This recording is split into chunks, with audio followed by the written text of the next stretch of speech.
Hello, School Transportation Nation. I'm Tony Corpin, publisher of School Transportation News. This episode is brought to you by TransFinder, the leader in school bus routing software. And our tech tip is brought to you by Zonar, a leader in smart fleet management. Hello, everybody. I'm Ryan Gray, Editor-in-Chief of School Transportation News. A little bit later, we'll have special guest Cathy Bendis, Director of Transportation for Harford County Public Schools in Maryland. Tony, it's the end of the year. Our last podcast of 2020. Can you believe it? Hallelujah. 2020, I'm ready to put it in the rearview mirror, Ryan. Let's get on to 21. I need things to get a little better. A lot has happened, though. We kicked off the first podcast March 23rd, and looking back, I think we've only gotten better over time, and I'm really happy with all the great content and coverage we've had and trying to help everybody kind of traverse this unique situation that we've been presented in 2020. So, Ryan, how did we do? Well, we covered a lot, as you said, and so much of it was COVID. I think when we started this idea on the podcast, we were thinking once or twice a month, and then COVID took over. And before you knew it, every week, and things were changing.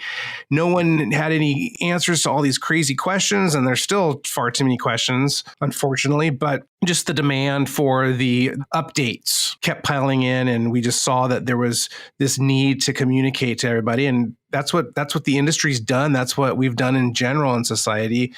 We've had to go virtual, and we've had to find new ways to communicate and get the word out to folks. So here we are with our podcast, School Transportation Nation.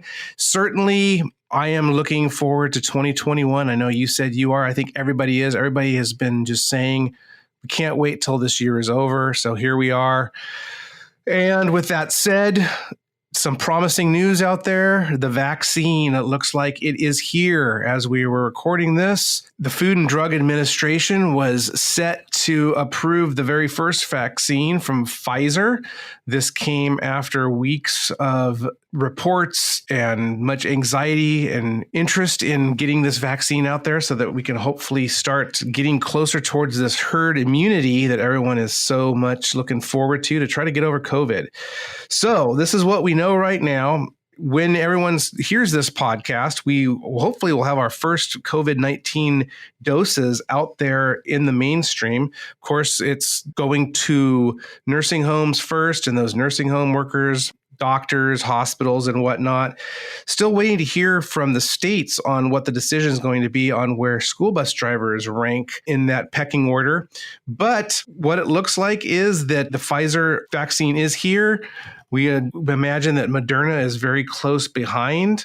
Earlier last week, an advisory panel of independent scientific experts voted in favor of the emergency authorization of the Pfizer vaccine. And now this is for people over the age of 16. So we mentioned this in the previous podcast that we're at least getting to kids later in grades in high school. And of course, school bus drivers, teachers, school district employees, contractors, and whatnot.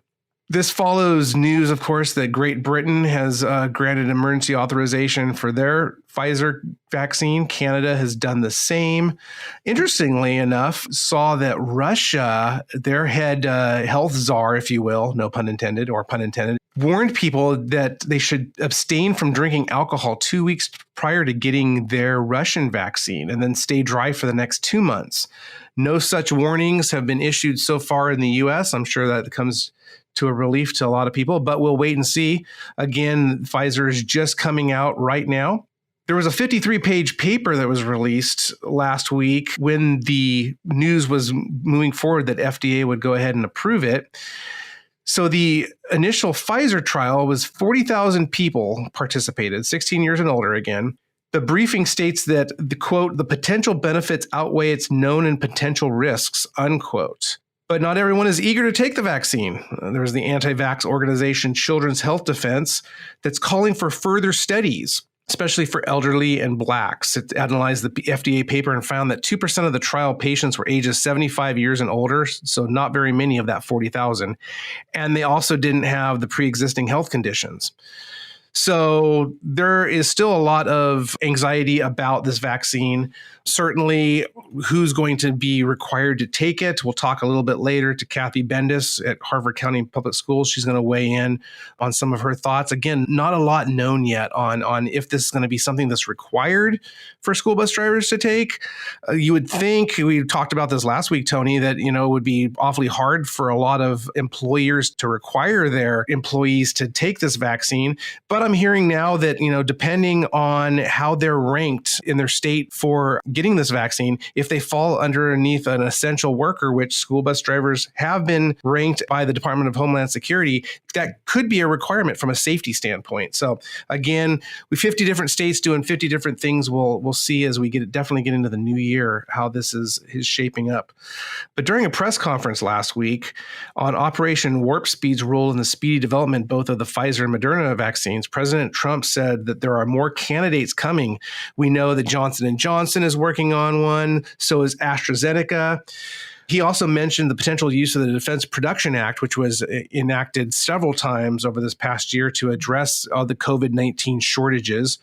This will ensure availability, but he indicated it probably won't be necessary. He urged governors again to put seniors and those who work with seniors first in line to get the vaccine, and along with the doctors and first responders. That's again where school bus drivers could come in. We know that the industry is really pushing for this. He also mentioned a finalized agreement with CVS and Walgreens to deliver the vaccines directly to nursing homes and staff, and FedEx and UPS are involved. They're going to be shipping the doses across the nation, and they will be tracked by their GPS solutions. The Federal Aviation Administration is also prioritizing flights that are carrying the vaccines, but at this point, there's no word on Santa Claus's role. Well, Ryan, appreciate that great little tidbit of news update. Our tech tip by Zonar this week is talking about, what's happening with winter. It's coming up on us, and Zonar is a leader in smart fleet management, and winter breaks around the corner while your buses are parked in the yard. Take this time to install new fleet tech. Work with Zonar experts to determine what you need to start the new year right. Then we can do the install on site at your convenience. New year, new fleet tech, minimal disruption. Learn more at zonarsystems.com/protect. That's zonarsystems.com/protect. Ryan, it's in the air, my friend, the Christmas spirit, but there's also other things up in the air. What do you got for us? Well, certainly COVID-19, there's been a lot of talk over the year about how it's transmitted, and it's really centered on that COVID-19 spreads in the air. So an interesting South Korean study was published last month, and it shed light on how COVID-19 spreads. Earlier this year in the podcast, I mentioned this study, and it was talking about spread in the air, and people were worried at the time about wiping down services and whatnot. And it was really one of the first studies that said, well, wait a second, the data is showing us that it's really transmitted in the air. So what this study indicates is that staying 6 feet apart from others, which is what the CDC and other organizations have just been pounding into our heads, is not far enough to avoid the virus spread. Over the summer, some of the media outlets here, I believe ABC News did a segment on this similar thing. And I think it was actually talking to the folks in South Korea that they were doing experiments and showing how the spray from a sneeze or a cough can travel much farther than 6 feet. Well, this study that was published before Thanksgiving in the Journal of Korean Medical Science, it does conclude that distances between infector and infected were greater than 6.6 feet. All this time, we've been told close contact means 15 minutes of exposure within 6 feet.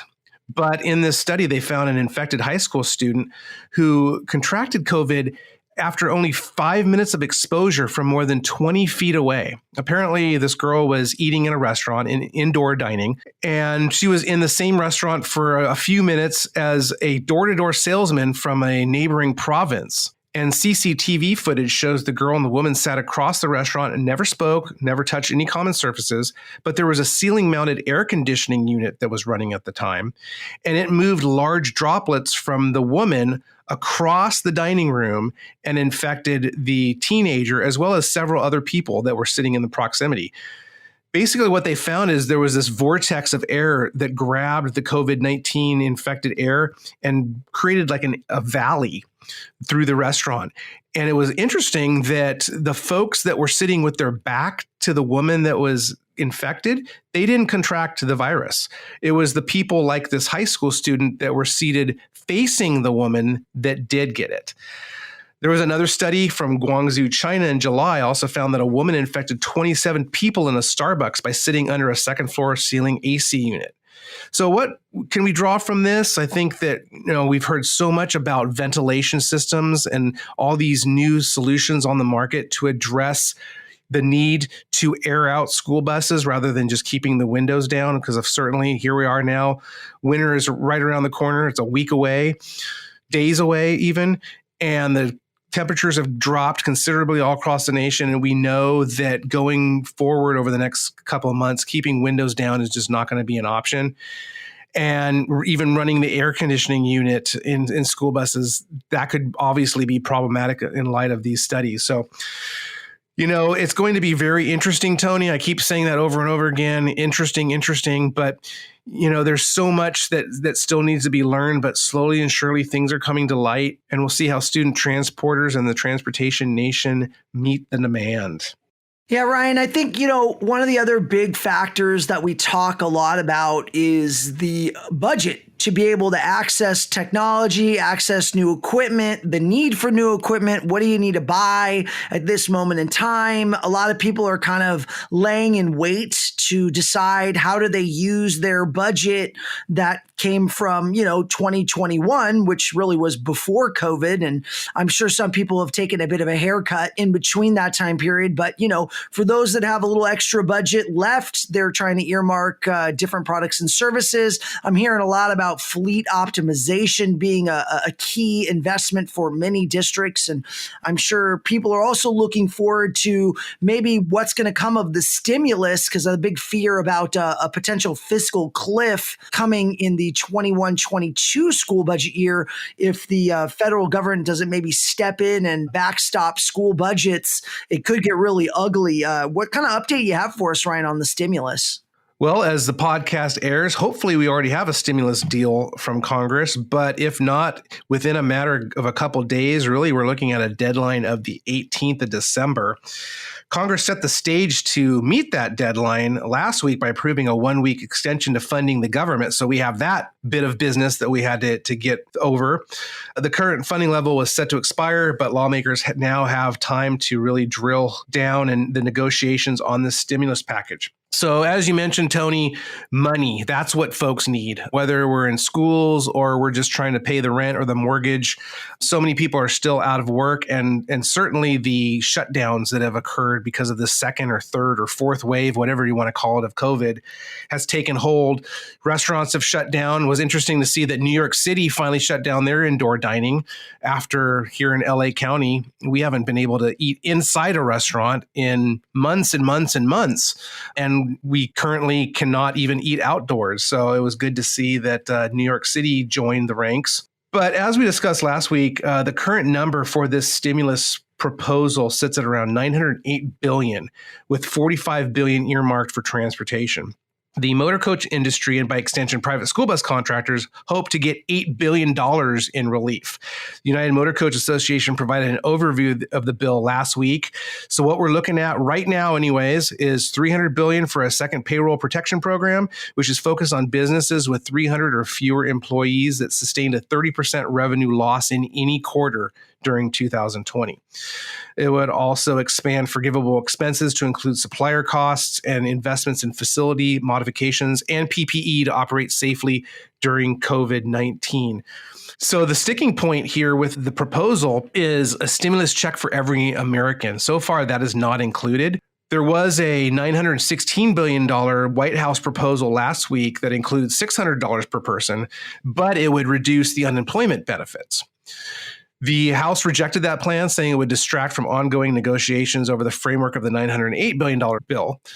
Still, there is a bipartisan call within Congress to keep stimulus checks in the bill, increasing them even to $1,200 per adult and $500 per child in low and middle income brackets, similar to what the CARES Act did earlier in the year. So what we're really looking at right now, of course, is, folks, especially at Christmas time, we're hurting. Schools. We'll talk with Cathy Bendis again in a little bit from Maryland, and she'll talk a little bit about the budget. A lot of districts, hers included, have been lucky so far. They've withstood any storm, but a lot of districts aren't so lucky. So certainly as we move into 2021 and we're heading into budget season, right, Tony? Everyone is working on their budget requests for the 2021-2022 school year. How is that going to shake out? There are some states that have passed laws, California being one of them, that requires school districts to keep employees on the payroll throughout all this. But for how long? I think that's really what it comes down to. So certainly any shot in the arm that people can get from the stimulus, whether it be, again, getting that additional unemployment payment. By the way, the current unemployment payments run out December 26th. So that's even more reason to get the stimulus package passed and enacted.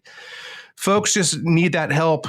We hope that around Christmas time, heading into the new year, that we can set aside our differences and come to a solution.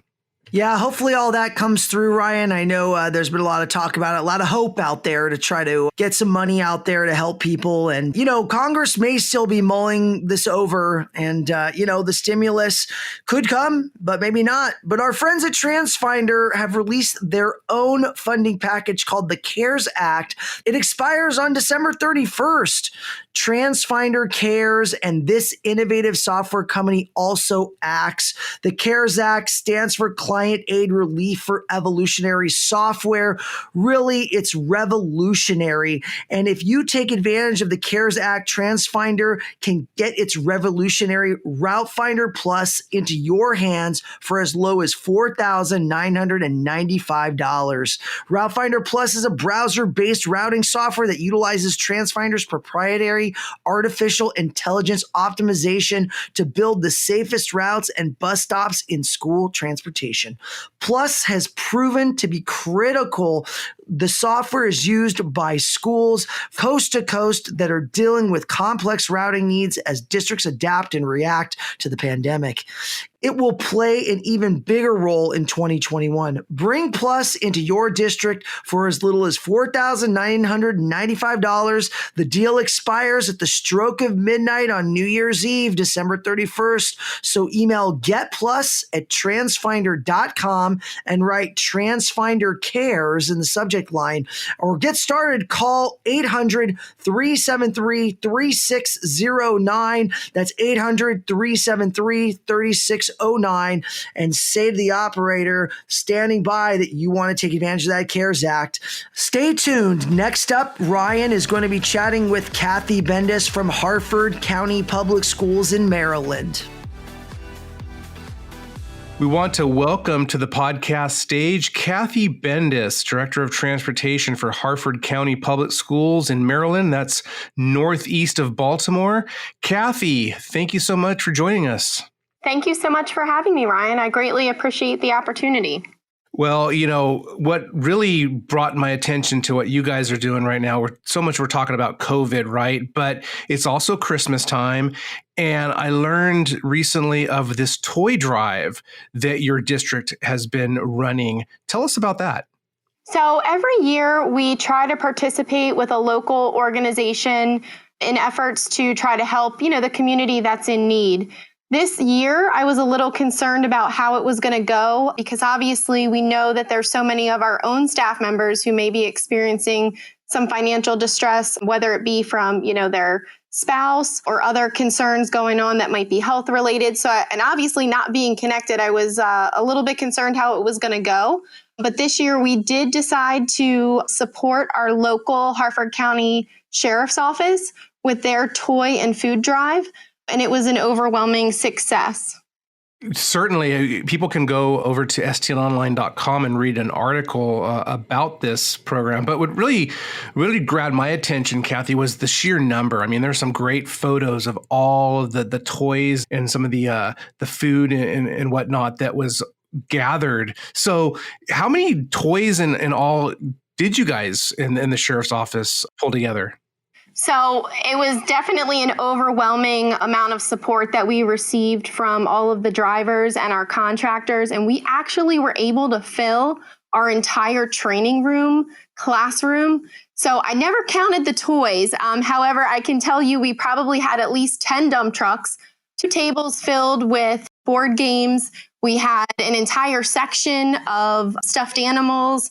So it was just an amazing outpouring, I think, of love and support for the community, certainly in a time of need when we know there may be some children who aren't going to be getting anything. So it was just astounding. We didn't have a final count, but I can tell you that the sheriff's office only brought 1 truck, and we ended up actually having to take 2 other vehicles over to give them all of the toys because they didn't bring a big enough vehicle. So it was definitely overwhelming, the amount of toys that we received for donation. That's great. Leave it to transportation to over deliver, right? That's just astounding to me how caring this industry is. And this just goes to show so many student transportation operations, school bus drivers, they're so giving of their time and their personal money to do things for the community year round, and especially in COVID. It's really been heartwarming to see the support that student transportation is really spearheading for their communities. So hats off to you, Kathy, and your team. That's some great stuff there in Maryland. So normally, you were telling me that your operation would be transporting about 32,000 students. Obviously, like with a lot of other districts, those numbers are down. Can you tell us about where Harford County Schools is right now in this whole COVID situation? Are we all virtual? Is there a bit of hybrid learning? What's going on right now with you guys? Yeah, so we were in a hybrid model up until November 13th. And at that point, we went to 100% virtual instruction. So we are continuing to support what they're calling a connectivity hub, which is actually housed at one of the local high schools for some of our students who still need internet access. So we're transporting throughout the county a handful of students to that location. The biggest thing I think we're doing right now is we are transporting and assisting with the food deliveries, which has been great because I know, as to your point about how caring, some of the people are in the transportation community, that we had a lot of our staff that really miss seeing their students, miss seeing their faces every day, and were concerned for many of them. So with some of this outreach that we've been able to support with the food and nutrition department, they've been able to actually give food to their students by deliveries or setting up at local areas for distribution. So it's been a really great situation. And I think I told you earlier, we are probably delivering more meals right now than we are students, but we are happy to help in any way that we possibly can. Again, transportation filling a big need. And, with so much of that support, a big topic of conversation around the industry is the support that transportation is receiving. So obviously we have the CARES Act that was passed earlier in the year, and that had some money to states and to education that would hopefully go down and support a lot of these activities. What kind of support are you getting? What does that look like in terms of funding? Are you able to get any necessary waivers, for example, from the state to be able to use your transportation allocation toward this new mission, is what we're calling it, of delivering food and internet access and schoolwork and whatnot? So in Maryland, we are waiting for some legislation that will hopefully be passed to address maybe some of the shortfalls that we're going to be experiencing. But our local government has been very supportive of our efforts, as well as our Board of Education. I think that really stems from Dr. Bolson, our superintendent, and his mission to make sure that we're able to support the community in any way we need, specifically during the state of emergency that we've operated under really since March. So we have been very fortunate, I believe, in this county to be able to do anything that we can, again, to help. Funding really for us at this point has not been a significant issue. So we're really grateful for that. Okay. And with the fewer number of students, of course, that you're transporting right now, I would imagine then that you have fewer school bus drivers working. Want to ask how that has been going. You mentioned that you were in hybrid mode up until mid-November, and then you had to go virtual, though you talked about this additional food delivery and these other services that transportation is providing. What's the outlook look like for your school bus drivers? Are you able to still keep many of them employed? What does that look like heading into 2021? So we've been, again, incredibly fortunate because of the support from the superintendent, the Board of Ed, and then our county, that we understand that we're not in a position at this point to have a long-term plan. So many of our staff may be called back at a moment's notice or even maybe a week's notice to come back to some type of hybrid format, depending upon how the metrics look in our county. So we've continued to pay all of our drivers that were on prior to the pandemic. We have many of them that are actually on call each day to support some of the food sites or some of the special needs non-public schools that we're transporting to. My concern long-term is going to be the impact to hiring, because I'm sure, as everyone is aware, there's a national driver shortage that, is impacting, I think, everyone in every state. So I do have concerns about what that's going to look like when we come back, because we did have a significant number of vacancies going into the pandemic. And being in a situation where we haven't been able to get out on the roads and engage, we're just not getting the applicants like we would in a typical school year, because the public normally sees that we're in 100% virtual instruction. So they may not understand, if they're looking for employment, that school bus drivers will still be needed. So that is one of the challenges that I think we're going to face as we reopen and go back to some level of in-person learning, hopefully sooner rather than later. Definitely. It seems that with this COVID-19, a lot of the true impact is going to be happening down the road. Just to what you said, a lot of folks were very anxious heading into the new school year about what the physical distancing requirements from CDC and states and local public health departments would mean to school bus routes. But as you indicated, a lot of the ridership is down for various reasons, right? But what's going to happen later this school year, if everyone's able to even get back to in-person school, at least across the nation, but certainly next school year and the school year after that, I think that you just hit the nail on the head there. Of the long term, a lot remains unknown. But with those unknowns, with the school bus drivers and the staff you do have, how are you staying in touch with them, communicating, touching base to try to keep them in the fold right now? So we have a mix of contractor drivers as well as our special needs bus drivers and attendants.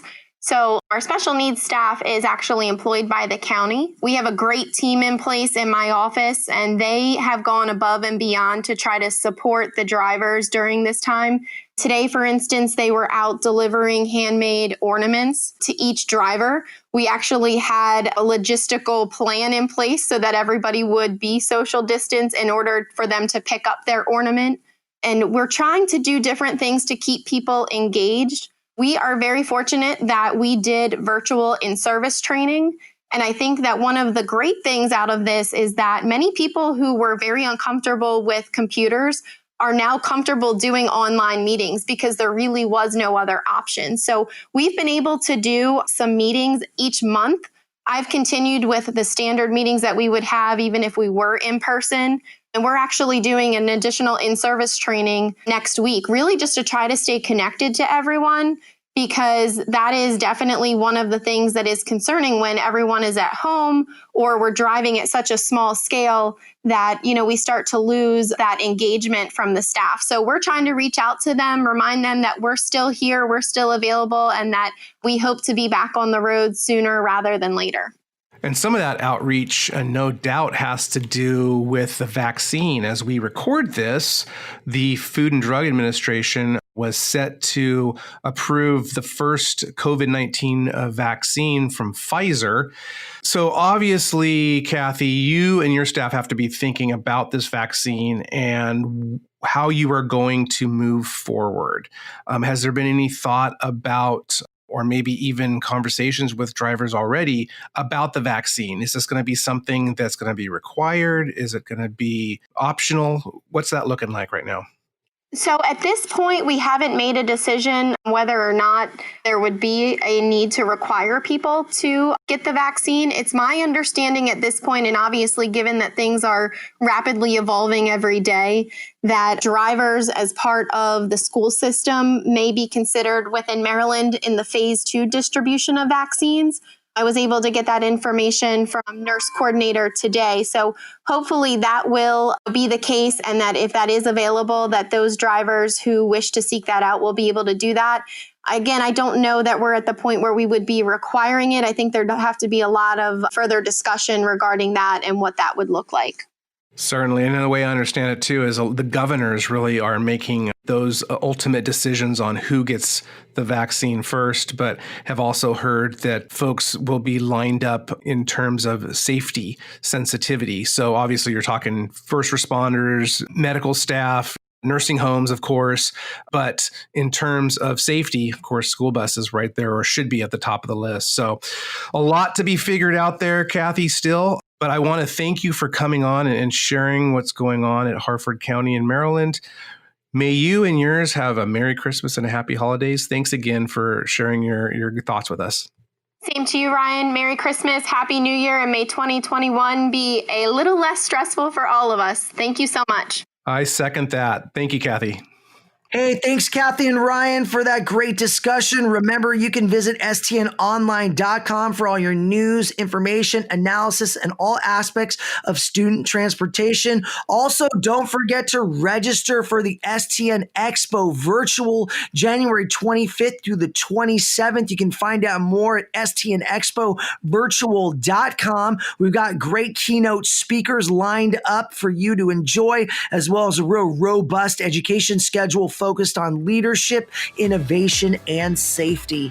Also want to thank our sponsors of this episode, TransFinder and Zonar. Zonar happens to be our title sponsor at the STN Expo Virtual, and TransFinder is a diamond sponsor as well. So thank them for also sponsoring our STN Expo Virtual. We love you, listeners, and we want you to keep listening, and hope you really enjoyed the podcast for all of 2020, and look forward to 21, spending a lot of time with you. Make sure and stream, subscribe, and share the podcast with all your friends. We're on Spotify, Apple Podcasts, anywhere you listen to podcasts. Don't forget also stnpodcast.com. We'll see you in 21. Merry Christmas, Happy New Year, Happy Holidays, School Transportation Nation. We'll see you next year.